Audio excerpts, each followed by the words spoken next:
हरियाणा में 10 में से इन 6 सीटों पर बीजेपी ने भी माना कांग्रेस हुई मजबूत। जी हाँ, खास रिपोर्ट है, ध्यान से इस वीडियो को शुरू से अंत तक देखिएगा। चैनल को जरूर सब्सक्राइब कीजिएगा। कमेंट करके जरूर बताएं कि आपको क्या लगता है 10 में से किस पार्टी को कितनी सीट आ रही है। आप कमेंट अवश्य करें, क्योंकि आपके कमेंट सर्वे के आधार पर पिक किए जाते हैं और उसके साथ साथ बड़े बड़े नेता भी आपके कमेंट चेक करते हैं। जरूर कमेंट करके बताइएगा कि हरियाणा में इस बार किस पार्टी को कितनी सीट आएगी।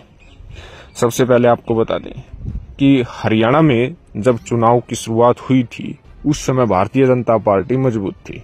कांग्रेस के कई नेता खुद मान रहे थे कि बीजेपी अब की बार भी करीब 7-8 सीटें तो आराम से जीत जाएगी। लेकिन जैसे जैसे चुनाव उठा, जैसे जैसे अंतिम पड़ाव की तरफ पहुंचा, मामला गड़बड़ाया। अब खुद भारतीय जनता पार्टी मान रही है कि 6 सीटों पर कांग्रेस बहुत ज्यादा मजबूत हो गई है।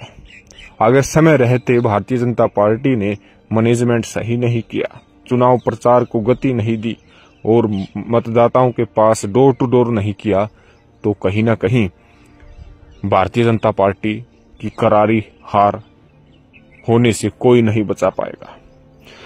आपको बता दें कि भारतीय जनता पार्टी के अब केंद्रीय स्तर के बड़े बड़े दिग्गज नेता, चाहे मोदी हो, शाह हो, राजनाथ सिंह हो, जेपी नड्डा हो, तमाम नेता अब हरियाणा में आने की तैयारी कर ली है। हरियाणा में उनके जो है चुनावी शेड्यूल तैयारी कर लिए हैं।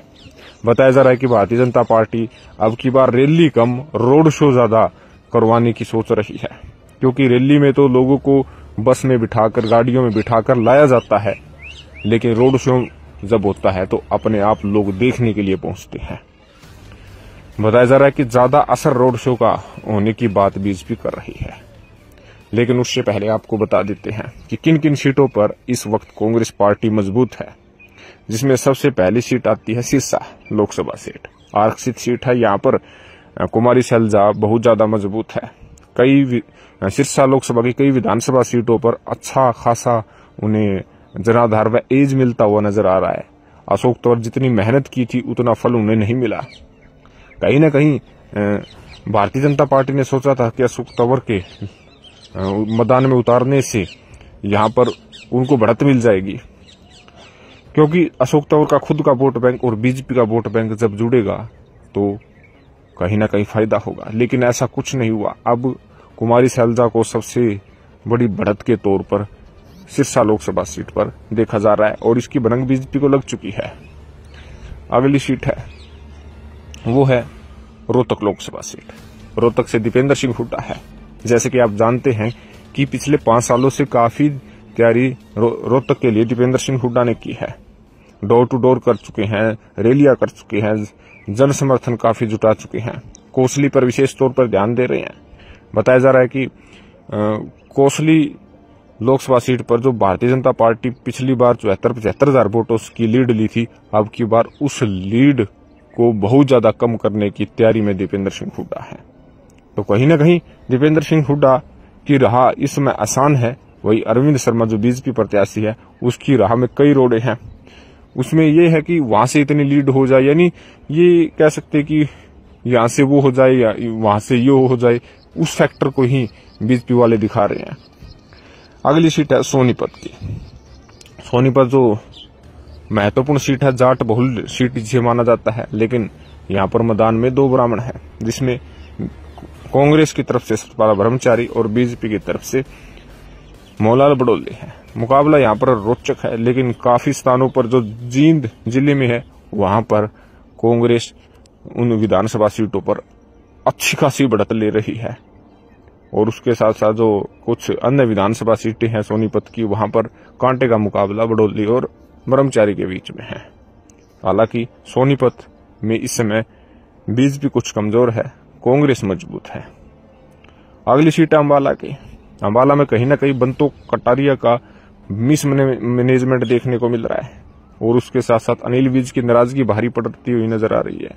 काफी कुछ वहां का सियासी समीकरण बदला है, लेकिन वरुण मुलाना युवा है, वे इस मजबूती को बनाए रखते हैं या जैसे जैसे बीजेपी के बड़े बड़े दिग्गज नेता आएंगे, क्या उनके ये चुनाव हाथ से निकलेगा, ये भी देखने वाली बात होगी। लेकिन एक बात तय है कि इस समय वहां पर कांग्रेस कुछ मजबूत है।